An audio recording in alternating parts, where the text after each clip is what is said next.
Good morning and welcome to the market right here on ET Now. I'm Avan Dabash. With me is Nikunj Dalmia as well as Anisha Jain. And let's start off the show then by giving you a snapshot as to all that's going on across the globe. Then first up, you've got the handover though coming in from Wall Street. That's not been too bad, largely on the back of big earnings that have been kicking in. The Asian screen as well this morning is holding out comfortably in the green. But that really isn't a telling sign of all that's going on when it comes to the macros, because you've got the Treasury yields that continue to remain in the spotlight, and that's largely on the back of the fact that you had the initial jobless claims that in the past few weeks have been consistently decreasing, and you've got the 10-year bond yield at about 3.96%.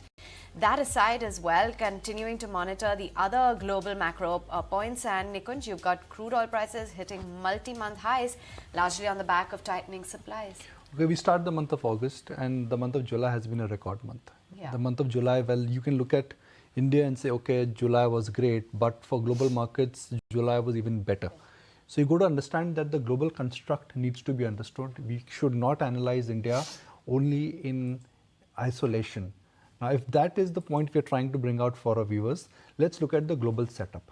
And the global setup is not shaky, it is not scary, but the macros are threatening to just reverse. How are we establishing that? The 10-year paper, the most important benchmark of which way world thinks inflation is moving, is now nearing 4. Dollar index 102. 102, yes, I said 102. It was sub 100 few days ago. And then crude, which was at 75 to 77 or 75 to 80, suddenly shot up to 85. So if the global macros are shaky, could that have an impact on markets per se? And frankly, if you look at the YTD change, all Indian markets have done, we've actually mapped the MSCI Emerging Market Index. MSCI Emerging Market Index this year, 9.5%. Nifty up 9.5%, Nasdaq is up 44 and S&P is up 19. So folks, you got to ask yourself is that we may assume that we are the only party in the town, but there are a lot of other global markets which surely are partying hard even after the Cinderella moment. So you got to look at the global setup, and the global setup exactly is not looking all that exciting, and for me that I think is a concern. I would insist and I would believe that if markets have to reverse, it would be a function of global macros, not local factors. Like they say in the market, the sell-off happened because of global macros, and markets always bottom out because of micros. Micros are not a problem. Macros is where you could ask yourself, what's next? And if this trend continues, are we in for a sharpish reversal or a pause in global markets? So if I have to choose the words, I'm not making a case for a reversal. I'm not making a case for a crack or a crash. I'm simply making a case for a pause and a little bit of consolidation. Okay, pause could be the name of the game when it comes to the month of August, start of a fresh new month, and it seems like that the party in the global markets is just going to get a bit wobbly, so we'll watch out for that. But back home, it's been lackluster for the last 2 to 3 trading sessions. Yes, over the last hour, yesterday we saw that big rally come by and we managed to close above 19,700, 750 thereabouts. It was heavyweights like Reliance and the IT majors like TCS and Infosys which were doing well in the trading session yesterday. PSUs and metals, they remain among the top gainers, but of course today the cues have turned for metals, so let's see how they perform. Having said that, the broader market outperformance really continues. So the highlight of the market is the vibrancy that we are seeing in terms of the advanced decline ratio, in terms of the various sectors which are performing, but FII continue to remain sellers. For third day on the trot, Nikunj, FIIs have been selling.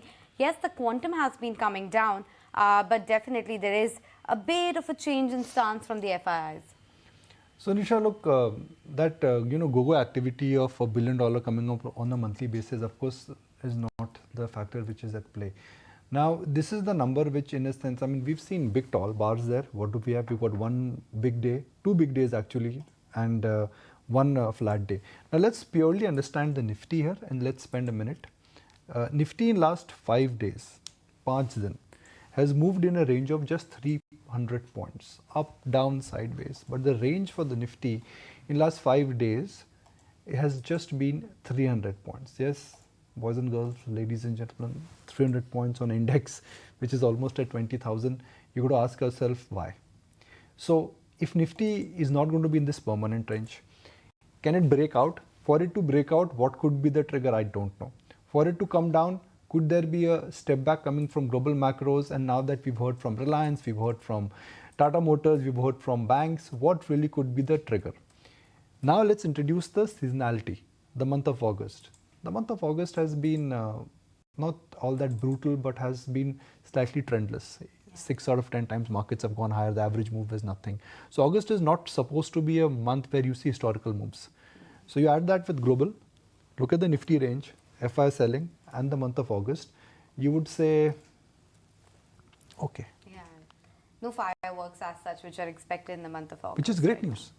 If you consolidate in this range with a 3-4% band on the Nifty, a 4-5% band on the mid cap index, maybe 7 to 10% in the small cap index, and you don't go down like a thud, I think that is victory for the bull. So if markets consolidate in the month of August, which is what they're doing, you should be more happy than rather than feeling left out. Okay, so I need to feel quite pleased by the fact that you're seeing a bit of consolidation trend, and that is likely to continue. Let's talk about important events and cues that the markets will be reading into in today's trading session. And on top of mind is definitely going to be the auto sales numbers. Yes, it's the start of a brand new month, the 1st of August. And well, to put it mildly, if you look at categories across the board, it's going to be in the slow lane this time around. So across the board, whether it's PVs, tepid demand, CVs, seasonal weakness, two-wheelers, delayed festive season, or even tractors, inventory build up attributed to whatever factors, it is going to be a bit of a bumpy ride for the entire auto sector. And you've also got the metals basket, Nikunj, that will be in focus. It's an interplay of what is happening in the global market, frankly, Avan, that commodity prices, they hunt together. It's rare that orange tomato prices goes up and rest of the vegetable prices don't go up. There's an odd year where orange juice prices will go up or coffee prices will go up. But in general, commodity as a basket, it always goes together. And if energy complex is going higher, is there case for metals to do well? I think there is. There is a view that China is going to improve. The PMI data is suggesting that. There is definitely a view that things are looking up in terms of what the internal demand structure for the developed market also is. And I think some of the metal stocks will be in a good spot, largely because of the how the demand in a sense has really emerged from China. So I will not be surprised that in the near term there could be a trade, and it could be a tactical trade, at least in some of the steel stocks. There could be a tactical trade in some of the metal stocks. Now you don't buy metal stocks forever, you only trade in metal stocks. So I will not be surprised that commodity dominated pockets would be fine. And I think it is evident in the way why just metals? I mean, look at ONGC, it's moving higher. You look at even names like GAIL, they are actually moving higher. So anything which has got to do with resource, or anything which has got to do with a global interplay or a play on the reversal in terms of commodities, I think that could be a neat trade. It's a trade, and I'm going to use the word neat trade for the short term. Okay, this might be a tactical trade for the short term, but for the day, the metal basket might be on the back foot given the fact that Caxton PMI has dropped below 50 and it's the lowest in the last 6 months. Let's see which way they head, but a tactical trade definitely in the metal space. But since we are talking about the party in the global markets, let's listen in to what the commentary is coming in from the global market spectators as well. Vinny is joining us with the key highlights. Vinny, hi, morning. Good morning, and obviously let's start with some commentary coming in from Fed's Goolsbee and what he's highlighting, Yes, inflation data in terms of the points, he said it's fabulous news that inflation has actually started coming down. Monthly inflation reading seems quite good to him, but the key highlight that he's given is that nothing is off the table in terms of the rate hike that we could see coming in September, and that is the key highlight that he made in terms of a commentary coming in. He said that Fed is on the golden path and efforts to curb inflation is surely working, but for him, as of now, he's not made a decision in terms of the rate and hasn't decided on the September's move in terms of the rate hikes. Moving on to the next commentary that we have is coming in from Michael Wilson, who's Morgan Stanley's strategist, and he's been a permanent bear kind of a situation we can see coming in from him. But finally, seems like he's also changing his stance this time around, and he said that US stocks are actually tracking the same path that they saw and they did in 2019, and one of the best years that they saw for S&P 500 as well. So yes, seems like he's changing a bit of his stance stance, moving on from the bear stance that he's always had. Let's move on, talk about the comment that is coming from Mohammed Al Arian, and now he's highlighting in terms of ahead of that Bank of England's policy meeting that is there. So we're keeping an eye out, he said, in terms of one should always evaluate the intricacies that are involved in judging the policy challenges, as well as much like the concept in terms of the degree of difficulty is something that one should be spotting as well. And always in terms of when it comes to major central banks like the Bank of England, they stand at facing some of the most complex policy trade-offs that one should watch out for. And that is a factor that he's highlighting just ahead of the Bank of England's policy meeting. So these are the key comments that we have that have come in overnight.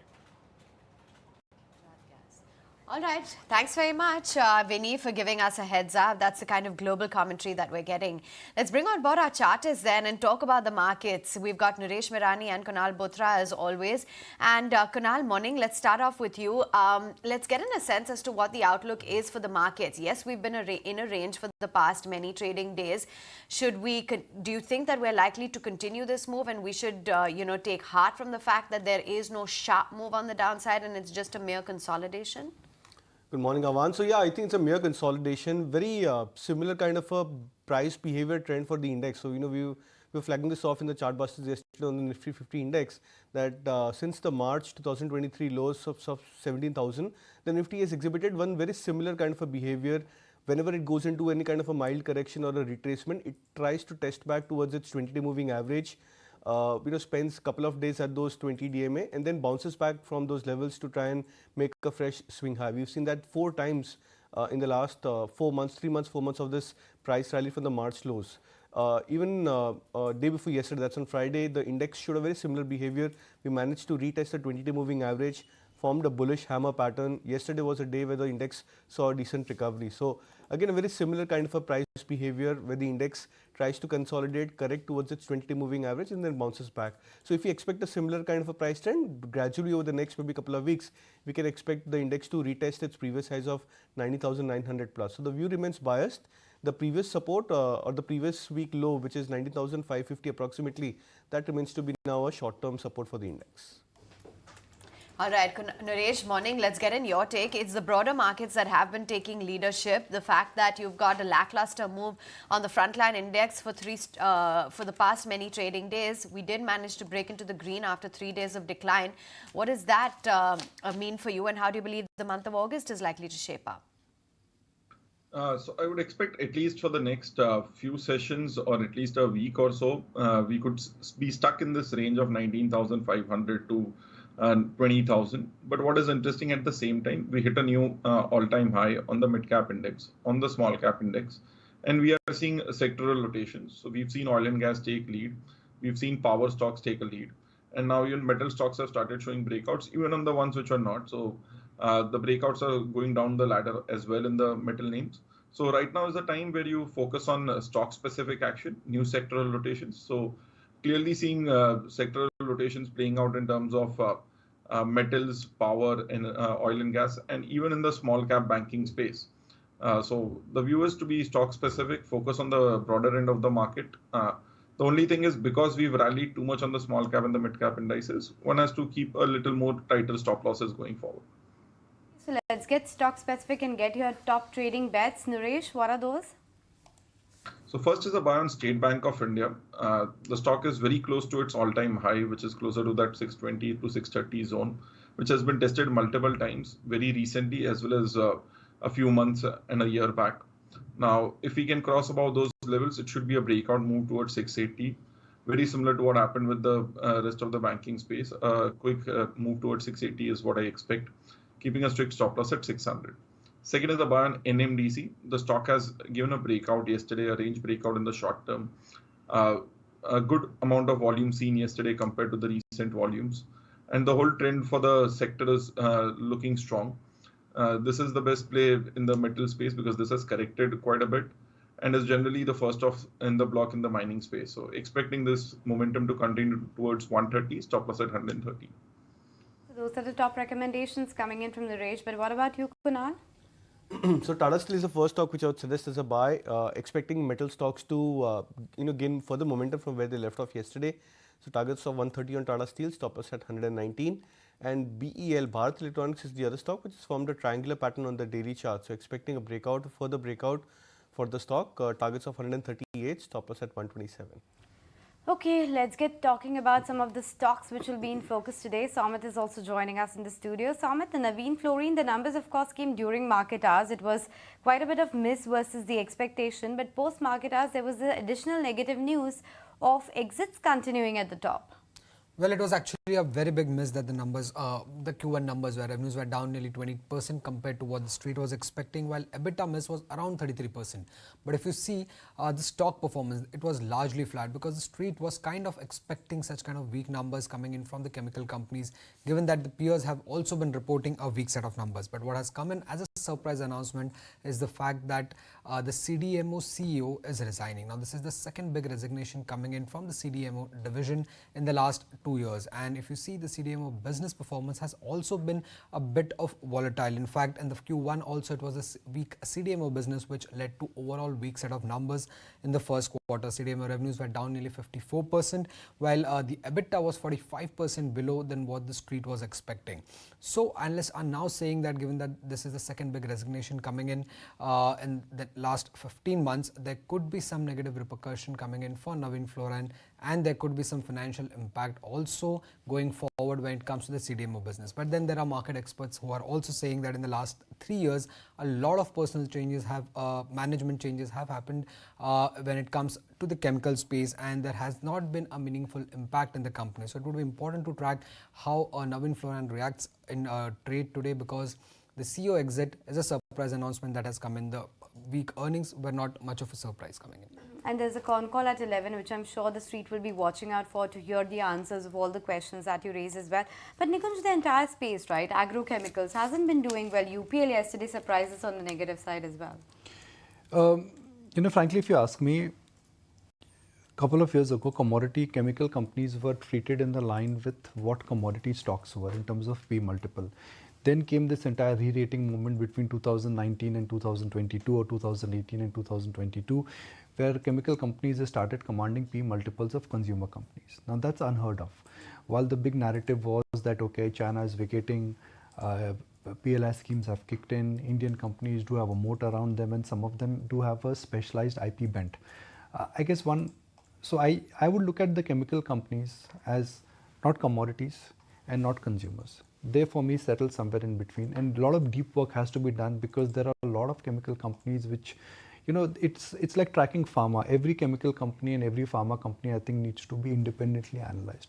I must confess, I don't track Naveen Fluorochemical that closely, but if you're asking me a larger point, if there is one space which has disappointed everybody, I think is the agrochemical space. With this entire hullabaloo about Indians globally, there is going to be need for better crop care and better crop production. I guess this business has been a difficult business to call, whether it's for Rallis, whether it's for UPL, whether it was Dhanuka. It's been a very difficult business to call, frankly, looking at the way how weather pattern and climatic changes are moving. So I think chemical, in my book, I think is a sector where the gold rush is over. And in this leg of decline, now that commodity prices will settle, you'll have to do your hard work, maybe do a deep dive and understand that which are the chemical companies which have at least 25 to 30% of its business which is proprietary or which has an IP moat around it. Okay, that is the entire space as a whole. But let's also put the spotlight on Gujarat Gas. That's another stock that's going to be in the news today. Soumya, the Aramco hiking the propane prices, and then the windfall gains tax. Well, for Gujarat Gas, if you see, propane is the biggest competing fuel when it comes to the Morbi region. And in the past, we have always seen that whenever propane prices have been lower, a lot of volumes have moved from gas to propane, which has been impacting the financials of Gujarat Gas of late. But given the fact that now propane prices are increasing, given that crude is also on an uptrend, this could come in as a big positive news for Gujarat Gas company as a company. Now, given the fact that propane prices have been hiked to $470 per ton, the landed price of propane in Morbi region would be close to 40.3 rupees. That is nearly 2 rupees higher compared to what Gujarat Gas has been charging for gas in the Morbi region. So this will definitely result into higher volumes for the company, even given the prices sustain at these level going forward. So that is a positive news coming in. for Gujarat Gas. And when it comes to the windfall tax for the oil explorers like ONGC and Oil India, I would say it was pretty much on the expected lines. The government is looking to keep the net crude realization for these ONGCs and Oil India at around $75 per barrel, which has not at all changed. But the negative surprise that has come in is the windfall tax on diesel export as well. Now, MRPL and Chennai Petro would be the stocks that would remain in focus because these companies have been exporting diesel along with Reliance Industries. So these stocks could see a bit of negative impact given the fact that again government is looking to tax exports on diesel as well. Okay, point taken. But overall, Nikunj, this entire PSU basket, oil and gas space, there's been this consistent regulatory overhang which is there. They do talk about how the prices are going to be deregulated, but ahead of elections, that also remain a big overhang. Do you think it's time now to just stay away from the oil and gas space for now? There was never time to buy them. I mean, these are stocks you should actually say that there is, I mean, see, they are called public sector undertakings for a reason. And we've seen that and we've seen the role OMCs have to play, especially when crude prices, they just go completely haywire. And the classic example was that what happened, let's say in 2022, immediately after the war, where it was really the whole effort to control inflation where oil market companies had to suffer and where the windfall gain tax was introduced. But that was need of the hour. I mean, inflation was getting completely out of hand, and that was a global phenomenon where things were introduced. I look at PSUs slightly differently. I look at PSUs, and within the energy basket, it's a very difficult basket to call, largely because of variety of factors and compulsions. But in the non-PSU basket, I think PSU banks, the large ones, are reasonable. Some PSU defense names, I think, have a huge advantage in terms of moat around them. And I think the real space where the re-rating actually has started is the power PSU utility space. We'll talk about it at length. But if you frankly ask me that within the PSU energy space, you really should avoid them, with the exception of, let's say, ONGC, which is a pure play on crude. Then you have the banks where the 2-3 banks do look exciting. PSU defense, I think that's a theme which is a multi-year theme. And PSU power is where I think the excitement has started. Oh, well, yes, PSU Power, whether NHPC, SGB and NTPC, they've all rallied. Of course, we got numbers from Power Grid overnight. It wasn't a very big firework or anything, no major, great numbers. It was a steady show. The capitalization came in at 1,600 odd crores, capex was at 1,500. But the sweetener came in terms of the bonus issue, wherein they have announced the bonus in the ratio of 1:3. So we'll watch out for Power Grid and the entire power sector today. But Nestle, that one remains on our radar as well. Nestle CMD Suresh Narayan tells ET Now that the brand has penetrated rural India and that given its strength going ahead, they are expecting that premiumization is going to be a big trend going forward as well. Listen in to that slice of the conversation. Premiumization is happening across categories, whether it is a prepared dishes, chocolates. Is happening across categories, whether it is a prepared dishes, chocolates, confectionery, coffee, milks and nutrition, health science, pet care, cereals. Wherever we are in, premiumization is becoming an important element because consumers are wanting better quality, better value, better aspiration brands as far as their portfolio of consumption is concerned. That is one part. But that does not mean, and that is the interesting part, that does not mean that small town India or Bharat is also only looking at price point packs and low value packs and low unit price LUPs as they were called. It's not that small town Bharat is looking at that. In small town Bharat as well, there is a premiumization journey that is taking place. They are moving from single packs to multi-packs. They're moving from multi-packs into premium brands.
Welcome back. Still tuned into the market. Let's put the spotlight on all the cues that we'll be tracking in today's trading session.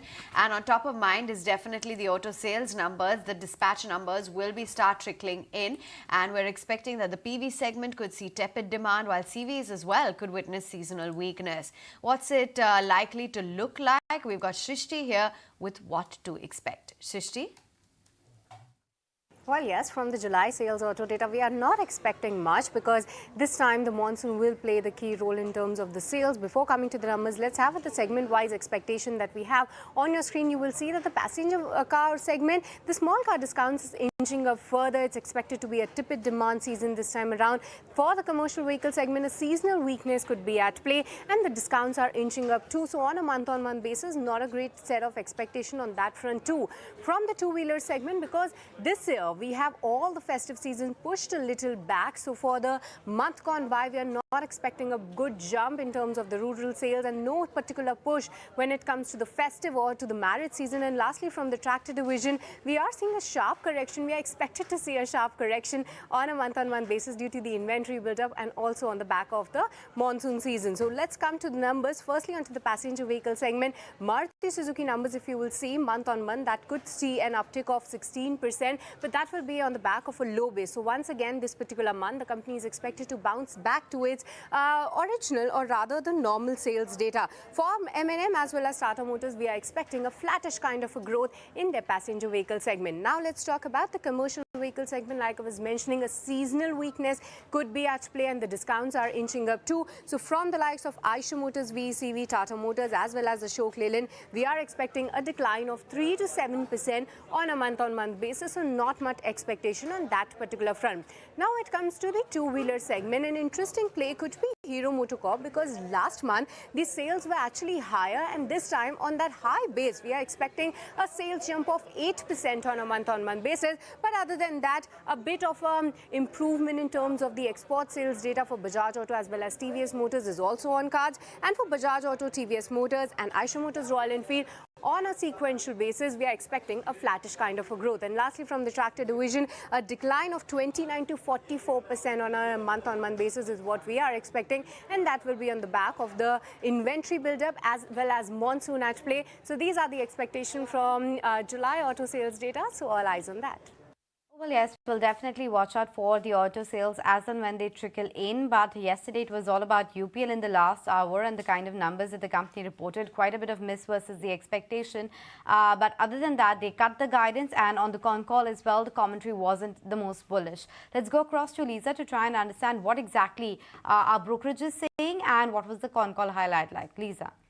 Well, after seeing a very weak earnings and even the cut in estimates and guidance, the con call was reported after the market hours, and the management highlighted that even Q2 will see subdued demand like it saw in Q1, but the demand recovery will be seen in the second half of the year. And on the volume front, it said that they will see a 15 to 20% volume guidance has been given for the whole year. And on the price decline, that also will see a similar high single digit that was seen in Q1 as well. But on the volume, that won't be as impacted as it was in Q1. And on the capex front, they had guided for $325 to $350 million, but now it's brought down to around $300 million. And the management also hinted that they might postpone capex going forward. Well, on the working capital, they said that in Q3 it will peak up, but the drop will be seen in Q4. So all in all, it will be they will be seeing demand weakness in Q2, but that will recover going forward in H2. And they will be also taking cost initiatives, and they'll be reducing debt as well, but that will be through conservation of cash. Well, Jefferies has maintained a buy on the stock, but they have actually reduced the target to 800 from earlier 900 level, and they have maintained a buy on the stock because of the attractive and inexpensive valuation. So that's on UPL reporting their earnings as well as on the con call takeaways. All right. Thanks very much, Lisa, for giving us those details. We'll be watching out for UPL as the management has been talking about Q2 seeing similar price declines in high single digits. But the other stock as well that the street will closely be tracking will be Maruti, and that's largely on the back of its Q1 numbers that the company has reported just yesterday. And it was pretty much in line when it comes to the revenue number that was clocked in at about 32,300 odd crores. Profits as well came in line with what the street was penciling in, although the EBITDA and the margin has been below street expectations. Not just that, there was a lot of commentary as well coming in from the management. Let's in fact hear it out from R.C. Bhargava, the chairman of Maruti. Volumes of production which we will have now and in the coming 5, 7, 8 years are going to be maybe 3 to 4 times higher than what they were when we started in 2014. The number of models may double from what we had at that time. We have now SUVs, we have electric vehicles, we have CNG, we have ethanol, we have hybrids, none of which were of much consequence in those days. At that time, we were only concerned with diesel and petrol. So these have changed.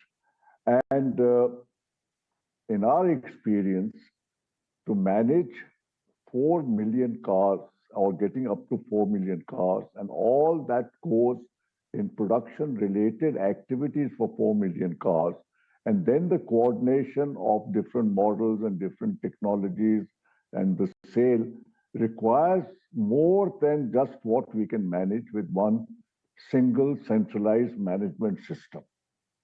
Nowhere in the world does anybody manage anywhere near this volume with a centralized single management system. The new products are all doing very well. They are all up to expectations. And I think having more and more products everywhere is giving customers much more choice. It's for their benefit. And I think the products are to customers' benefit, the market grows and everybody benefits. Okay, so Maruti will definitely be in focus as far as the EPS and the brokerage calls are concerned. For this year, there have been some minor cuts on account of the margin miss that we saw yesterday on account of the one-off. But going forward, since they have rolled forward their estimates, the target prices have been increased by a couple of brokerages for Maruti Suzuki. But the other one that we are watching out for is Piramal Pharma. Of course, it's in the spotlight also on account of the rights issue. But hear out why Sanjeev Bhasin likes this one. I gave this game plan that the stock corrected from 200. The original business of the Piramals was actually pharma. They sold their blockbuster dust to Abbott and then they got into real estate. On the API and on the contract farming, they're doing extremely well. The numbers are belying that. Let me also give you a disclosure. The Piramals have issued warrants at 127. So I think 127 is a minimum threshold which is coming. We'll wait for quarterly results, but pharma is coming back very, very strongly, and Piramal takes the cake. So don't underestimate the group, because I think the worst may be over when the demerger and the other over leverage was there. Now the numbers are showing you extreme strength, and as a disclosure, from 72 levels, we have a lot of position in that, both for our clients and personally. And I will not sell this stock till 150. All right, let's move right on then and focus in on Piramal Pharma, a 1,050 crore rupee rights issue that's going to open on the 8th of August. Let's take it across then to my colleague Somit, who joins in with all the updates and details. Somit? Well, today would be the last day to buy the Piramal Pharma shares if one wants to participate in the rights issue that the company has announced. Now, they want to raise close to 1,050 odd crore rupees, and the rights issue price at around 81 rupees, which is at a discount of around 22% compared to yesterday's closing price. Now, the rights ratio is for every 46 equity shares held by a shareholder in the company, you will get only 5 rights issue. Now, the record date is August 12, which means that today is the last day. Then the rights issue opens on August 8th and will remain open till August 16th. And the proceeds of this rights issue will be utilized by the company to reduce its debt. Now, as of FY23, if you see, the company's net debt stood at close to 4,800 crore rupees. And what analysts are saying is that this rights issue would be largely EPS neutral for the company, given the fact that its interest cost will come down, but the number of shares will also go up. Now, before the rights issue comes in, there's a rights entitlement that shareholders will get, and these rights and entitlement would be credited on their account on August 7. Now, an investor has an option to either keep this rights entitlement and subscribe to the rights share or also as an option to sell the rights entitlement in the market. Now, these rights entitlement shares will be listed on August 7th and will remain listed till August 10th, which is the last day to sell the rights entitlement for any shareholder. But is there a trading opportunity here? Well, let's likely that there could be a trading opportunity given that the rights issue or ratio is also less favorable, and even if we assume that the rights entitlement gets listed at a 20% premium, the net gain for a shareholder or a trader could be less than 1% as per our calculation. However, when it comes to a long-term play, rights issue will largely be UPS neutral. That's what the analysts are saying, and since the demerged entity has got listed, the share prices have dropped nearly 45%, but analysts continue to remain bullish on the long-term prospects of the company, and all the 7 analysts tracking the company have a buy rating. Now, they're expecting a strong recovery in the overall business in subsequent years on the back of normalization of macro headwinds, capacity expansion, and cost rationalization. Soumya, thank you so much for putting that into perspective. So not a big trading, hedge available as far as this trade of Piramal Pharma rights issue and entitlement is concerned, but nonetheless, keep that stock on your radar. In fact, let's welcome on board Devane Choksi as well of KR Choksi to talk about this and a lot more. Devane, what's happening with the Piramal Group if you track that one closely? Because you have Enterprises, which is doing a buyback. The stock is still seeing quite a bit of pressure. And then Pharma, it was expected to be the cash cow for the company, but since it's listing, it's managed to disappoint. Honestly, Anisha, I haven't, I think, looked into this particular company at this point of time. Would probably, I think, give my opinion at some other point of time, I believe. No worries, but I'm sure the one that you definitely track is Maruti. There's no denying that. So talk to me about what's your takeaway of the earnings and the fact that they have now going to take over the manufacturing from Suzuki as well. It was an overhang at one point of time. Do you think that will still play out? Well, I think Maruti remains fundamentally, I think, a very strong pick, I believe. I think the last year and earlier, I think whatever the issues that they were having pertaining to the production due to the chip issue, I think they are behind. And I think one of the important change in the strategy which I am observing in Maruti, they are basically focusing now on more higher value products. And that is where probably I think we are going to see the larger amount of contribution into the top line, of course, but more importantly, I think the company's bottom line. Up till now, I think the number of units on a volume basis, I think they have always succeeded. But overall, I guess I think the profitability is going to come from the bigger vehicles, I think, which they are basically selling now. So Maruti, for me, I think it looks like a game changer kind of a proposition which is emerging for this company. Also because of the fact that the hybrid vehicles that they have started putting across onto the road, it is eventually, I think, leading them to the electric vehicles going forward in next 1 and 2 years time from now on. And given the strength of Maruti for distribution and the production, I believe that I think this company should have an edge going forward. So certainly Maruti would become an opportunity to buy into the portfolio at every point of every correction point in the marketplace. All right. Hi, morning, Devane. There's also a latest note that's come out by Investec on PB Fintech. They've initiated a buy. They've got a target price at about 1,000 rupees, saying that profitability has been understated and margins will continue to improve. What's your outlook on a PB Fintech if you track the company or any others within the new age tech space? So, Evan, good morning. And well, I think the company remains promising as always. And probably, I think this is where one could possibly ask for further look into this company. Honestly, I think this particular company's result, I have not gone into detail at this point of time, but do believe that I think the underlying potential would remain very, very strong. And given the fact that they are now having more profitable products to tap, this is where I believe that I think this company should be relatively better going forward. I think that I think the overall other fintech space, if you are asking for, I think each and everyone is having the promises to make. However, at the same time, the challenge remains on the profitability. Going forward, the profitability should be the focus area as far as these businesses are concerned, and that's where we are keeping an eye on. Still, we at this point of time, we believe that they have potential, but we have not added this stock into the portfolio. So certainly we do not have any recommendation currently at this point of time on this company. Okay, has the potential, but still waiting and watching of how the profitability really progresses, because promises galore, whether they deliver or not, that's the big question.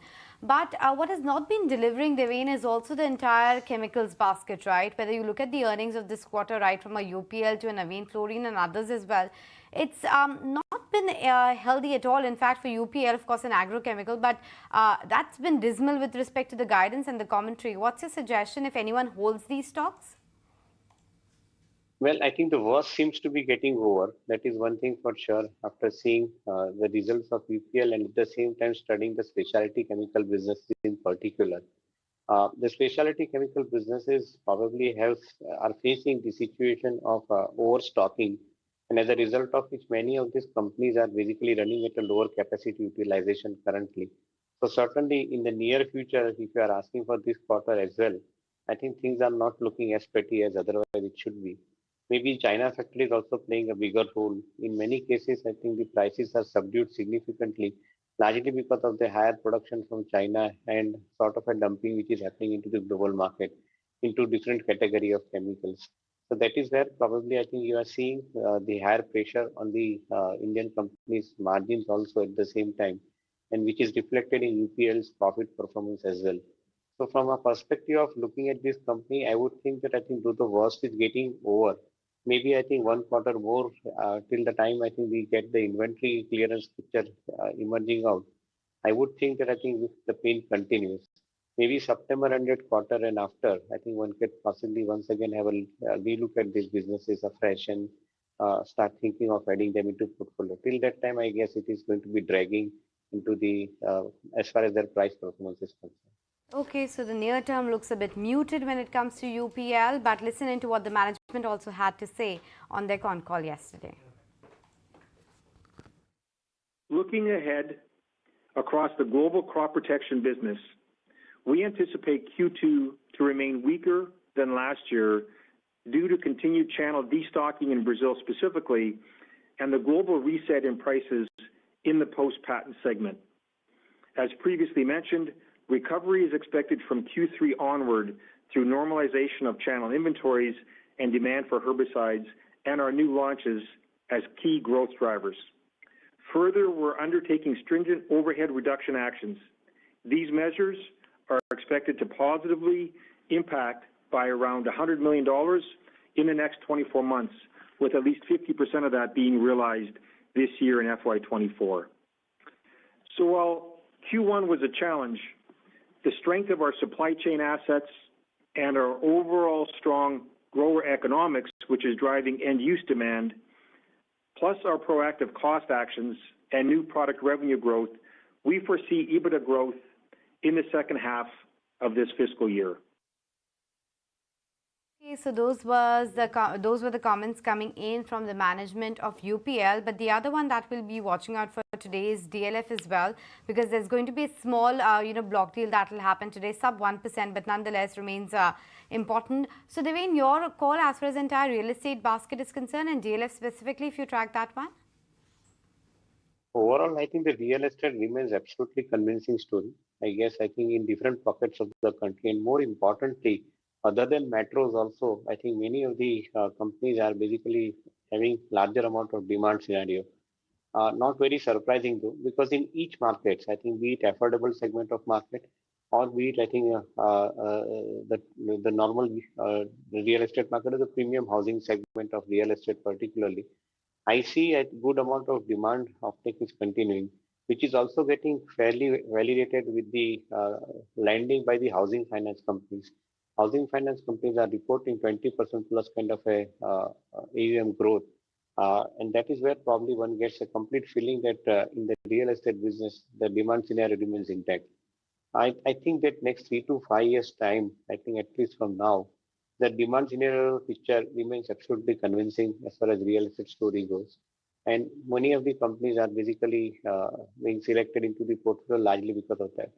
I'm not too sure immediately, I think, if there is something available, because I think many of the companies, as I noticed, are having the price appreciation advantage because of these favorable conditions in which they are already into the marketplace. Maybe some corrective downside in the market in a given period that would be the right time to buy into real estate. But long-term outlook remain absolutely convincing and positive on the real estate companies, particularly the housing companies, as I see.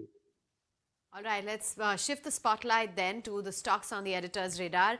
And today, I don't think it's any brownie points for guessing. It's autos that will be in the spotlight, in particular Maruti. And just going by the kind of numbers as well that the company has delivered, the commentary that has come in, and the fact that we'll be watching out for most of these auto sales numbers. So, Avan, Maruti in a sense has got three factors. One, results. B, auto dispatch numbers. And C, the fact that they are looking at acquiring that plant. Yeah. Now, if you look at the numbers independently, I think the numbers are in line with estimates. But for me, I think, and their market share in SUV, I think is increasing. The concern for me is that sedan is losing. And sedan is where you actually will see a discount coming in because everybody wants to buy a 10 lakh plus car, everybody wants to buy an SUV, which means this time around I will not be surprised that if the drag of the sedan and the upside of the SUV market for Maruti in a sense could really get nullified. Then you have the monthly dispatch numbers. The monthly dispatch numbers for Maruti, frankly, in the overall scheme of things are not that consequential because markets know that sedan is losing and SUV is gaining. So the unit numbers may not be large. What I don't like about the Maruti numbers is that the margins are not that fantastic even though there was a tailwind of lower commodity prices, which means they're spending a lot on R&D. And if metal prices which are threatening to go higher, I think there would be a challenge for Maruti in terms of sustainability of the number, given the recent run-up.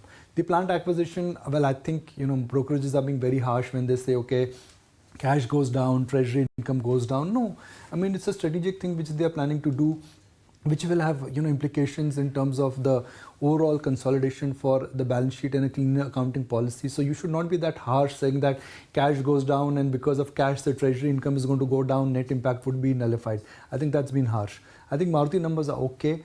But the upside in Maruti now would be a function of what happens actually to the sedan market, not the SUV market. Everybody knows SUV is selling.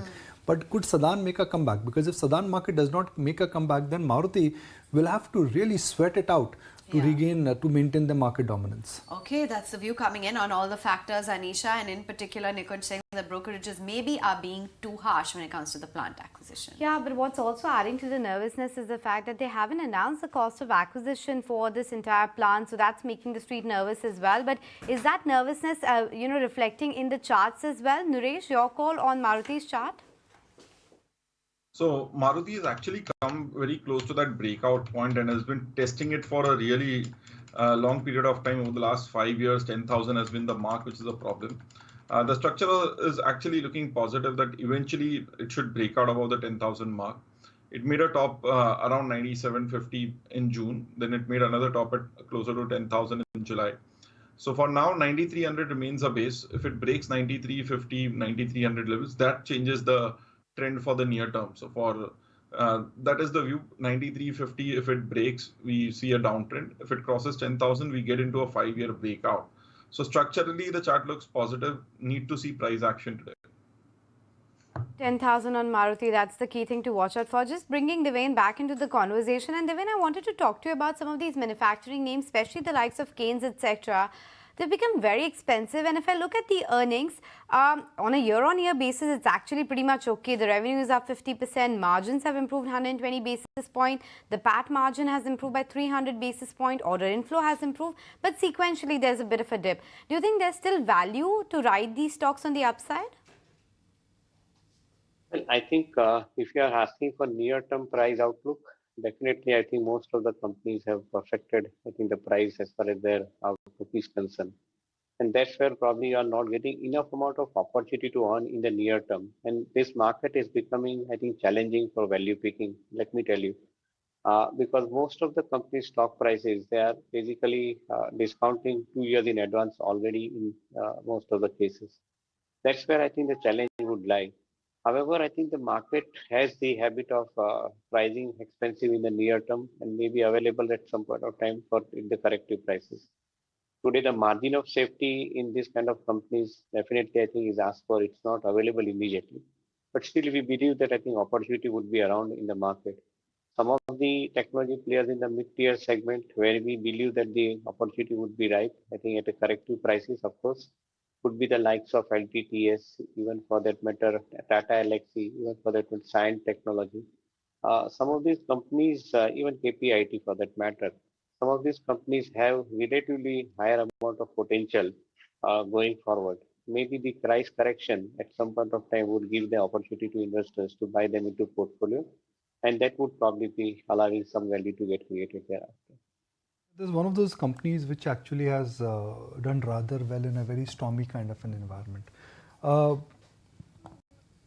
Agrochemical stocks. And Nuresh, every time we think that agrochemical is going to be the next space and crop revolution, agrochemical stocks should do well. UPL disappoints. Rallis has never surprised. The whole agrochemical space actually, frankly, has been more like a dog of a space. Absolutely. So this has been a space which has been, say, over a long period of time underperformed. So Rallis, maybe it has underperformed for a period of 10 years. You have UPL, which looked promising in 2021. The stock is available at the same price as it was in 2017. And that's not just the case with these larger names. It has been the case with some of the other agrochemical names which did really well, whether it's a Dhanuka, Bharat Rasayan. So the only reason one has to start looking at this space is it has bombed out for a long period of time. Is the worst in the price? Technically, it is too early to say so, but should be looking at it from a price action perspective. For example, in Rallis India, for the first time, we've seen Tata's put in fresh money, take some shares from RJ. So overall, whenever such things happen, you are seeing UPL come back to 600, 620, a 5-year low. So as of now, I'm not looking at, say, a reversal. But once the price action confirms, this could be an interesting sector because it's gone through a 3-year, 5-year, 10-year pain. Even in the best performers, it's a 3 to 5 year pain. So for now, looking at it, that eventually sometime over the next 3 to 6 months, this could bottom out. Not a trade right now, would not be shorting the stock, even though UPL has given a break below that 640 mark. Not the place to short, but to keep on radar. Well, one stock which has surprised everybody, including me, including Kunal, and I'm sure Nuresh, and Devin buys NTPC. Now NTPC Devin buy. Is he there? Yeah, Nikunj. सुबह WhatsApp check कर रहे हो Devin bhai? Sorry, Nikunj. Tell me. No. So what's you want to carry on with your WhatsApp? I can come back to you. Yeah. No problem. Please. No, I got this on my WhatsApp, so I'm asking you. Somebody is asking me that why is NTPC outperforming? I mean, it has got nothing going for itself in terms of the ESG factor, a regulated business. It's a business where we know that capacity expansion is not coming and they're still thermal dominated. Why is NTPC going up the way it is? So I think that is one area where I have studied, Nikunj, one important aspect that all government companies, the public sector enterprises, I think have suddenly started attracting investors into the portfolio. So let's take one by one. Suppose if NTPC kind of a company did yesterday, if it was a taboo not to touch those companies because of the environmental issues, today many of the funds have found out the alternative to buy into some of these companies. I think where, despite of the situation continuing on the environmental side of the concerns, they still want to buy this company into the portfolio. Maybe I think the valuation wise, many of these enterprises have remained, I think, quite underpriced. And that is where probably I think the larger amount of money which is flowing into the market is trying to find the opportunity into those companies which are having a discounted valuation. Many public sector enterprises are actually falling into this category today. Another aspect is that because of the infrastructure spending by the government, most of the public sector enterprise companies today are having larger amount of order books, largely due to the spending on infrastructure, largely due to the railways, due to the defense, etc., where I think the order books are swelling. And that is also attracting the attention of people. So when you look at the PAC index, at that point of time, I think some of these companies are going to become the part of selection automatically because the products are getting created based on this particular index. And as a result of which we are seeing the allocation of money going into them. We are absolutely right. There is nothing which has changed from yesterday to today as far as I think the fundamental prospects of these companies are concerned. They were good. They are likely to remain good. Nothing going to be very exceptional. But the only technical factor, which as I explained, I think because of the higher amount of allocation of money going to PACs, that is where I think the index-related stock buying also is taking place. And that's where I see most of the companies are participating into this rally. Nothing beyond that. Okay, so that's the take coming in as far as some of these power utilities are concerned. under ownership and the excitement around the public sector power space is definitely quite palpable. But we were speaking with the management of Nestle as well, Devane, and they're quite positive about the volume growth going forward, though they point out that food inflation, the worst of it is not over.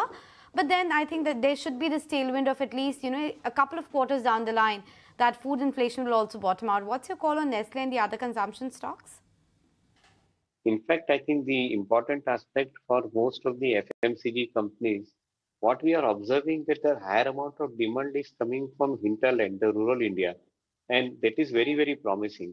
Not very surprising though, because in the rural India, the amount of income generated in the hands of individual for spending purpose is definitely increasing. All the economic parameters are also suggesting so, but largely because of the fact that the government is spending significant amount of money in building the infrastructure, which is directly benefiting the rural India. That is where probably I think you are seeing the higher amount of demand continuing, be it Nestle, be it Britannia, be it even HUL for that matter, or even recently I think the likes of Dabur and Marico also confirming this particular trend which is happening.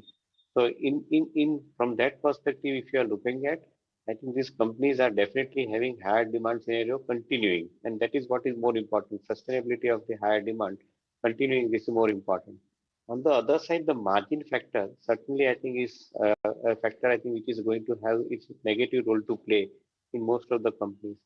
What I'm observing that many of the FMCG companies, including Nestle and Unilever, they are investing significantly into the logistics. They are investing significantly into the technology to predict the demand scenario from different pockets. And as a result of which, I think they're making the entire operations becoming very, very efficient, which is possibly taking care of some part of the inflationary pressure which is getting created due to raw material. So this is an interesting trend which is emerging for many of these companies. Though we remain absolutely convinced about these possibilities, I believe that somewhere I think the valuation correction in the market would give a better opportunity to buy into some of these companies. Fundamentals remain good, but the valuation comfort will come only when the market gives the price correction. That is where one could possibly buy at 10-15% lower if at all it is available. Actually, there is one view which Nestle chairman told me, and which in a sense has stayed back with me, and that's just my personal view. And every time we think that, okay, Nestle is getting slightly, big in terms of the base, the core strategy is going to be still led by premiumization in urban and penetration in rural India. I mean, coffee is 40% penetrated. That's it. Nescafe coffee is 45% penetrated. Noodles are not even 75% penetrated. And forget about Kit Kat. I'm not even getting there. So the penetration actually has a long, long way to go. But what he told me has stayed with me is that what Nestle has invested in its over 100 years of existence in India, they are looking at investing 2x more of that in next 3 to 5 years. So that's the kind of capital commitment which a company like Nestle is bringing on table, about 4 to 5,000 crore, and that's a sizable investment coming from a food company which frankly does not need capital to grow, but they're investing in new lines, they're investing in new capacity, they're investing in new areas. And let's hear him out actually. Just when markets think that, oh my God, Nestle, volume growth is a problem, well, the future according to them, the demand is going to be very, very robust. Otherwise, they would have not invested. Maggie, we've grown up eating Kit Kat, we know the food business, but in terms of what the penetration levels are, they are nowhere close to what they look at, the real penetration level of 90%. We are nowhere close to it. So what is the highest category penetration for you, Mr. Narayanan, and what's the lowest for you? At the moment, the highest is Maggi at about annual penetration of 80-85%. And possibly the lowest would be coffee at this stage, about 30-40%. There are media reports that Nestle is looking at expanding aggressively in the packaged food category, sauce plus ketchup, packaged ready-to-eat food. Is that true? Is that something you're seriously considering via an acquisition route? Well, we already have a fairly strong prepared dishes business, which is alluding to all the areas that you're talking about. I think we are aggressive about it, and capacity creation. I mean, if you look at our Sanand facility has been created for noodles, and now the facility in Odisha will also be created for noodles and chocolates, and similarly, Sanand also will expand into to other categories. So there is already a very healthy confidence. All right, no surprises there to hear out from the management of Nestle that the penetration of Maggi is at 80 to 85%. That and of course a lot of other key takeaways from the top management. But let's move on. How have ownership trends moved in the second quarter of 2023? While FPI ownership is looking at close to 9-year lows, domestic ownership is at an all-time high. Sharad's here to get us the trends and details. Sharad? Well, yes, important report coming in from Morgan Stanley where they have taken India's largest 75 companies in terms of market capitalization, and of course the domestic ownership is close to its all-time high levels, but the FPI ownership that has remained at its 9-year-old low level seen in the first quarter of calendar year 2023. Now moving on, of course, looking at the ownership trends, how they have moved. Of course, from the promoter perspective, we can see that their ownership has actually risen by 19 basis points to almost their all-time low levels, which was seen on the last quarter. Apart from this, the average positions in, of course, both the mutual funds as well as the FIs, that has actually reduced on a sequential basis.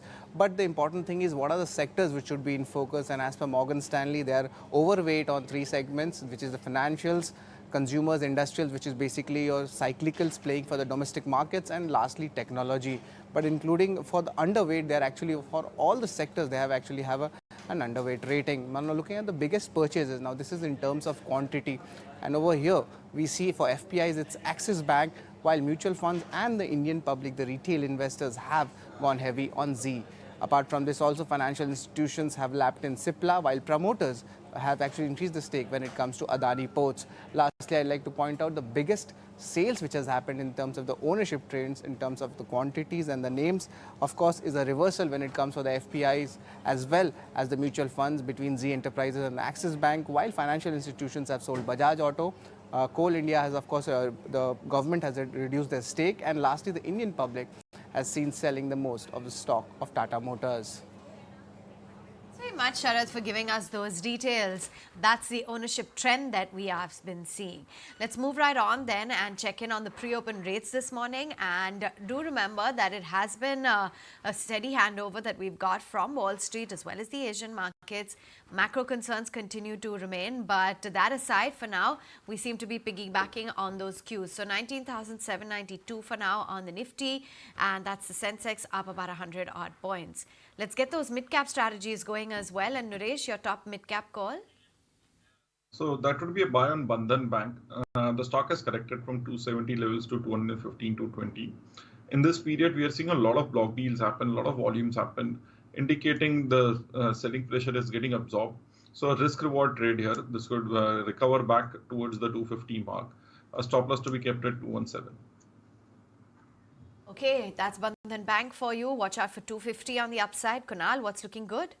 That's a buy on NHPC, the stock which has confirmed a 10-year or 11-year breakout, trading about at 50 levels for itself. Strong momentum, good build-up of volumes over the last 1 or 2 weeks for NHPC. So would suggest as a buy, 58 as a positional target and stop loss at 48.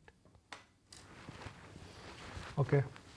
Devin Choksi, why are NBFC stocks going higher? I mean, banks is where the growth and the CASA and the liability franchise seems to be shifting.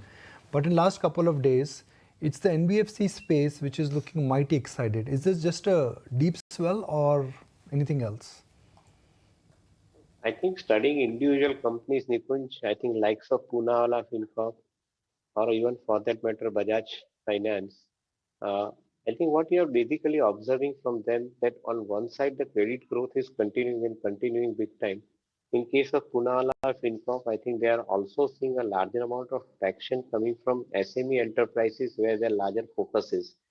And I'm not completely surprised because the SMEs are basically talking about higher amount of business growth in their businesses. And it is this fintech company, I'm calling them fintech company because they're using significant amount of fintech at the top, at the front end, in driving the entire acquisition of business as well as I think serving that business. The likes of Poonawalla Fincorp, likes of Bajaj Finance, they are actually powered by the front end use of the fintech and at the same time processing loan into the back end enterprise at level, which is basically giving them the advantage compared to banks where they are basically processing it faster. As far as the cost of fund to the borrower is concerned, earlier days I think there used to be a quite a marked difference. Today I think between the bank and the NBFCs, when you look at the cost of funds to the borrower, there is not major amount of difference at this point of time as we see it. So that is also another reason for which I think these banks are having the advantage. And at the same time, their cost of capital, though I think little bit expensive, but still I think they're in a better position to generate margin, largely because of the subvention pricing model which likes of Bajaj Finance would drive. They are basically having the advantage of. As far as I think the housing finance NBFC is concerned, I think it is largely due to the demand for housing, including from the rural and affordable housing, which is continuing. That is where probably I think the business is going. So completely not surprised though, I think I would say from NBFC's perspective. I feel that the use of fintech in disbursing loan, cost of capital comparatively I think manageable, and at the same time I think driving the business efficiently are the factors which is propelling probably the price on the NBFC side. Though some of them have basically remained slightly elevated on the price outlook, but I believe that they remain interesting opportunities from investment perspective. All right, Devin, good to have you on board and share with us your outlook on the markets as well as individual stocks and sectors. Let's get a move on then. And Zomato in the spotlight. The Rajasthan Assembly has passed a bill on the platform-based gig workers. They've proposed a welfare fee on aggregators. So how could this affect players like Zomato? Let's get the highlights from a Morgan Stanley note on this very topic. Vinny's here with those details. Vinny? Absolutely. In terms of this, what we are highlighting and what is coming in the note that Rajasthan Assembly has actually passed a bill. This is for the gig workers, and let's not forget this started way back in February 2023 during the budget speech when they highlighted that the number of gig workers in Rajasthan have actually increased to 3 lakh to 4 lakh. And now what he proposed was that to introduce a Gig Worker Welfare Act. So now this was passed as a bill on 24th of July 2023.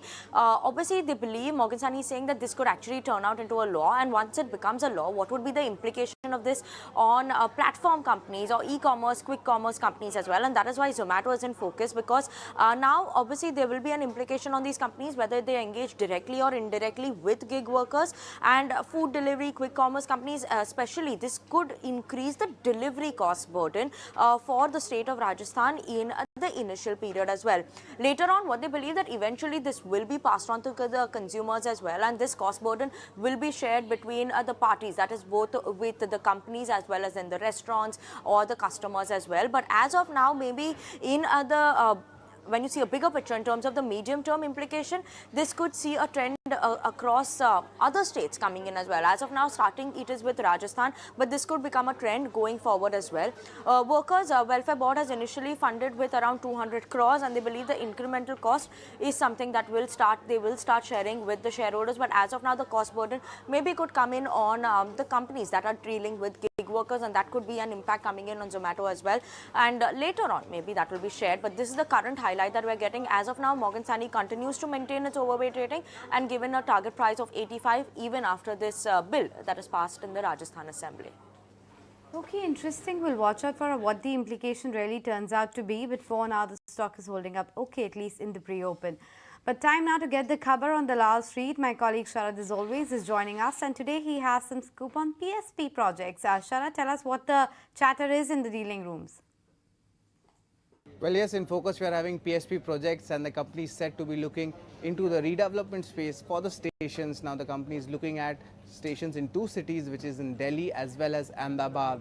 Now do remember the company is meeting HNIs as well as fund houses, and today the company will be meeting ICICI Pru Mutual Fund. And over the last 2 months itself, the promoters have also been lapping up the shares as they acquired almost 1.25 lakh shares over the last 2 months. Now looking at the stock, the Q1 numbers have been strong and the stock has seen a strong rally, and the key triggers going ahead for the stock include an FY22 revenue guidance to come in at roughly 2,600 crore rupees, which is indicating a 35% year-on-year basis growth, while order book stands above the 5,000 crore mark. And the street is also expecting that due to a healthy balance sheet as well as strong return ratios, that expected to go up from 25% ROC to almost 28% over the next 2 years itself. And for FY24, the margins are also expected to come between 11 to 13%. Thanks, Sharat, for that. But the auto sales data started trickling in. The first one coming in from Scott's Kubota, wherein the tractor volumes have come up higher by almost 4% in the month of July on a year-on-year basis, slightly higher than what the street was expecting. But since we're talking about autos, listen in to what the editor's take is on Maruti and the rest of the auto space. Maruti, in a sense, has got three factors. One, results, B, auto dispatch numbers, and C, the fact that they are looking at acquiring that plant. Yeah. Now, if you look at the numbers independently, I think the numbers are in line with estimates. But for me, I think, and you know, their market share in SUV, I think, is increasing. The concern for me is that sedan is losing.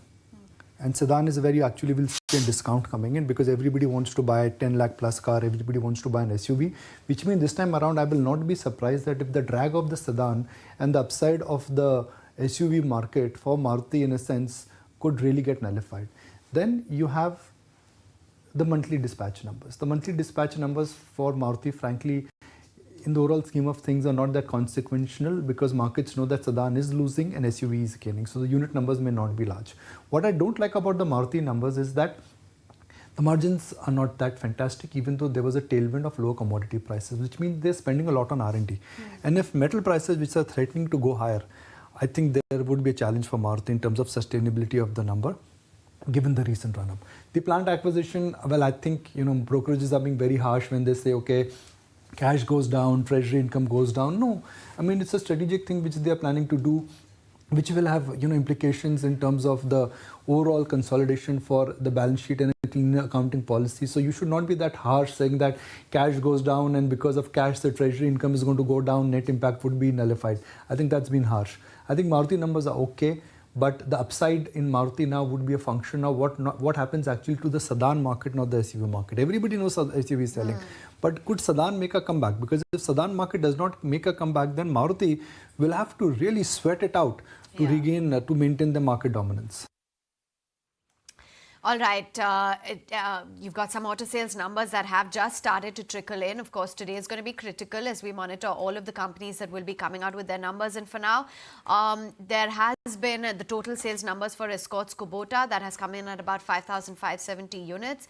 On a year-on-year basis, a mild uptick versus about 5360 odd units, and versus last month, though, nearly halved from the 9850 units that they had delivered. But let's find out what the index calls are as well from our chartists. What is it that they're advising that one should do when it comes to the positions on the Nifty? Buy, says Kunal, no trade according to Nuresh, and Kush says that it's a hold recommendation. So it's clearly different opinions coming in from three of our chartists. Bank, and looks like there's a consensus call. A hold recommendation seems to be what our chartists are tilting towards. The Kunal Bothra maintains that it's a buy rating on the Nifty Bank Index this morning.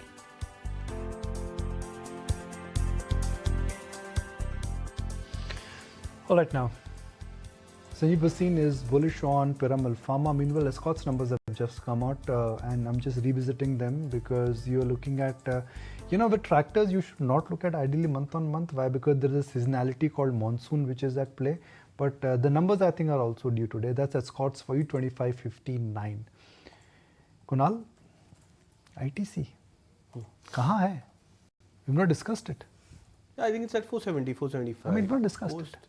Yeah, but I think the stock is taking a pause. There's a major selling which happened, I think, at that 490, 495 mark. Once the news of demerger was announced for ITC, the stock fell 50 rupees, I think 40 rupees or 50 rupees in a matter of just one or two trading sessions. And then it's just trying to stabilize at the midpoint of this trading range.